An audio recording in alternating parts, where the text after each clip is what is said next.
Welcome back to Newsmax Prime, and we welcome in our contributor Morgan Thompson as she has what we call prime numbers, some new numbers specifically in polling for our president, huh?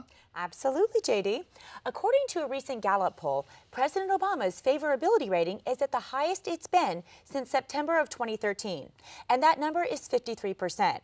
The latest numbers show a continued upward trend since a low of 37% last fall.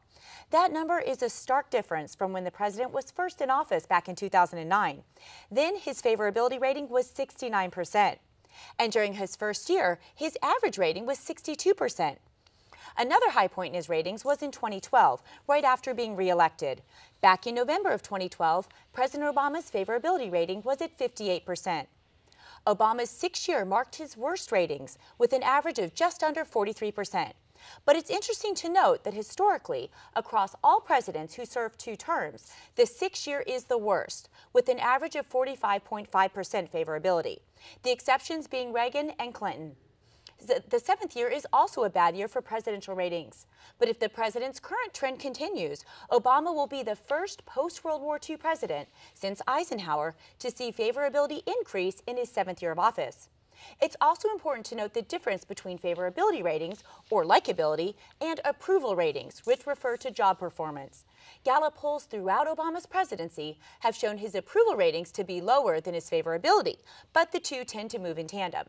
So basically, JD, Americans overall tend to like the president, but not necessarily think he's doing such a great job. Yeah, that was always the key. I can reveal the secret now for serving in Congress, because people collectively would look at Congress and they'd say, the institution stinks, but my member of Congress is okay. And that would be what we would always work for, is say, yeah, Congress is a cesspool, but at least think I'm okay. However, I let the cat out of the bag, huh? Well, part of what we try to do here is to pull the curtain back and show what people are thinking and what goes on in terms of campaigns and elections. Yes. But I have to tell you, from a historical standpoint, 7-year itch notwithstanding, to think that if Obama's numbers hold up, he will rank with Eisenhower? Isn't wow, that interesting? That's really something. And his 2 prior presidents actually declined in their 7th and 8th year. So generally, at least recently, the ratings tend to decline your last years. His are going up. So what can we cause it? I like that distinguishing between job performance and likability. And of course, things can turn on a dime. We'll keep monitoring the situation. It'll be interesting to see how it impacts the next election as well. You bet. Morgan, thanks so much. Really do appreciate it.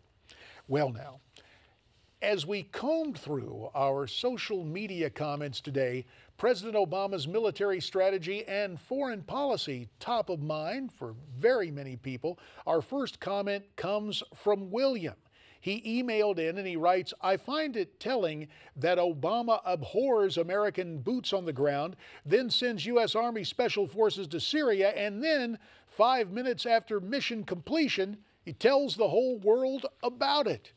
That was one of the criticisms that came in last night during an interview, and a real concern to a lot of Americans. Now, Michael also emailed in about yesterday's public release of so many bin Laden documents. He writes, why, after 5 years, is the Obama administration slowly releasing these bin Laden documents? Shiny baubles.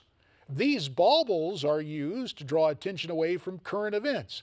The objective is to fill the 24-hour news cycle with garbage. Okay, that's Michael's opinion, but it is kind of interesting to find out what Osama bin Laden was reading. That's what we talked about earlier in this program. And Memorial Day we talked about with our friend Morgan. Richard really appreciated our friend Morgan's report. He writes in, I really enjoyed last night's segment about Memorial Day. It reminded me that on Monday, I need to stop, say a prayer, and offer a big thank you to the men and women who served. Thank you, Richard, especially to those who paid the ultimate price. That's what Memorial Day is all about. Thank you so much for your time tonight. For those you see and those you don't, J.D. Hayworth saying, stay brave, stay free, stay tuned.